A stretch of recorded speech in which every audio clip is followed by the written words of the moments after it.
Bienvenue à tous sur France Info, il est 7h30.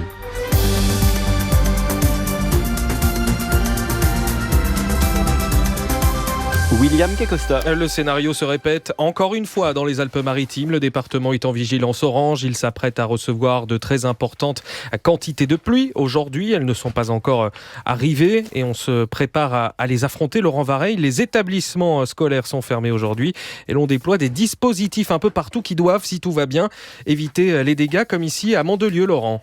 Ces grandes bâches jaunes, de plusieurs mètres de long, sont par terre, prépositionnées à des endroits stratégiques, prêtes à être déployées en quelques secondes pour bloquer un ruissellement. Pierre Boutillon, le directeur de la sécurité publique de Mandelieu. Alors c'est un watergate, c'est un bâtard d'eau qui est transportable, qui va être gonflé en fait pour faire opposition à un flux d'eau si jamais il devait y avoir une inondation et qu'on commençait à avoir une élévation. Ça permet d'interrompre le flux et de le rediriger vers un endroit qui pourra l'absorber. Ça va très vite ? Ça va très vite, il y a des pompes spéciales et c'est gonflé très rapidement. Mandelieu en a acheté pour 330 mètres. On les trouve sur les trottoirs, à certaines entrées de parking et surtout à côté des services techniques de la ville. Ces portes d'eau doivent dévier les flux, les envoyer le plus vite possible vers les rues qui vont à la mer et éviter ainsi des inondations de caves ou de sous-sol et les dégâts qui vont avec. Un reportage France Bleu Azur de Laurent Vareille pour France Info. Et on le rappelle, en plus des Alpes-Maritimes, une dizaine d'autres départements de la moitié sud sont en vigilance. Pluie, inondation, orage ou crue, comme l'Hérault, les Pyrénées-Atlantiques ou encore la Loire.